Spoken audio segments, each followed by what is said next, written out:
Howdy, partners. Cowboy economist here. I was asked to wear my cowboy outfit, so that's what I'm doing. So this is another segment on Marxism, and I'm calling it the first lie. And what I think happened in our country is that we are a tolerant people. We have freedom of speech, freedom of religion, and we allow even grotesque things like Nazism to walk around in our country. We might not like them, but we allow them to exist because we're tolerant. And this adherence to tolerance is primarily, I think, on the right and in the center.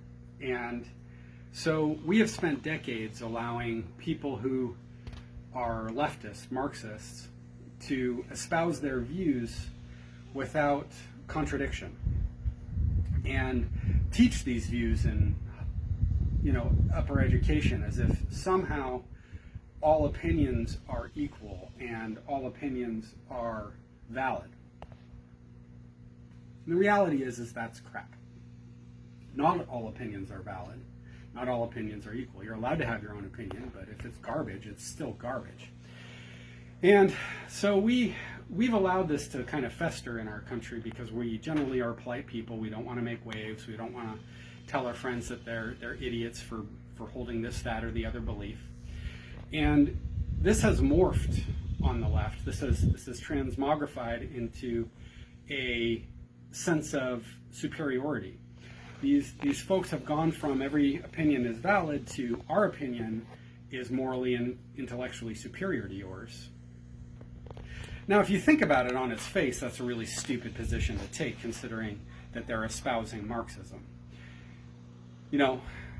If there's one ideology in the world in the last century that's worse than the Nazism, it's Marxism. And these folks somehow, amazingly, have grown to think of their opinion and their desire for Marxism to be morally superior to whatever the rest of us want. And I'm looking at this and I'm thinking, how did this happen? I mean, I got friends, but the evidence is right there that they should see. We got 47 communist countries, 48 if you count Venezuela, and of all of them, only 5 exist still. All the rest have failed, and the 5 that still exist are China, North Korea, Cuba, Vietnam, and Venezuela. And nobody, not even the Marxists, want to live there. And for good reason. And yet, they still think that their theory is a good one. And we hear this stuff all the time. Socialism is a good theory. Marxism it's good in theory. But that's crap, right? Because if the theory was good, it would have worked, right? A good theory is something that can predict future outcomes. And so far, the theory of Marxism has, sucked really, really bad. So let's take a look at that for a second. We got these people walking around thinking they know what's best, and they have gone from the big lie of all of our opinions are equal to the rest of us are inferior to them.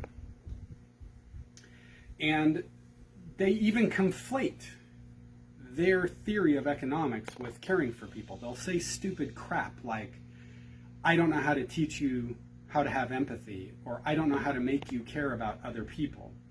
And they have somehow conflated empathy and caring for other people with Marxism. Now, let's talk about that for a little bit. We'll talk about it from the perspective of the Nazis. Last century, the Nazis killed more people than any other ideological group in the world, except for the Marxists. Except for the Marxists. They caused more economic ruin than any other ideological group, except for the Marxists. Think about that. And we have these Marxists running around now telling us that we are somehow inferior because we don't agree with their ideology. And think of the intensely stupid crap that is going on, where these folks, many of whom can't even balance a checkbook, think that they have a right to impose their economic framework upon you, and they can't even balance their own checkbooks. I mean, it's boggling. It's mind-boggling.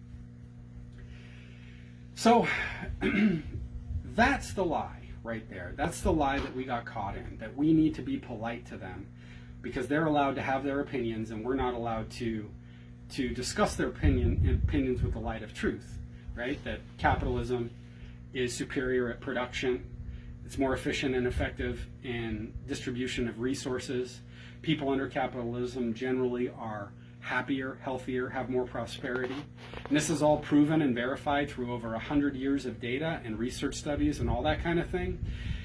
And yet, we need to be polite to them because they are allowed to have their opinion. But I'd like to point something out to you. There's nothing polite about somebody who wants to take your money from you. There's nothing polite about somebody who wants to take your rights from you. There's nothing polite about somebody who uses the Constitution as a weapon in an argument or a political discussion, but clearly does not care about the Constitution in any way, shape, or form. There's nothing polite about that. So we are where we're at because of this lie at this point. We are living in a society where we have people who are espousing the single most murderous ideology of the last century. And that's pretty fucked up.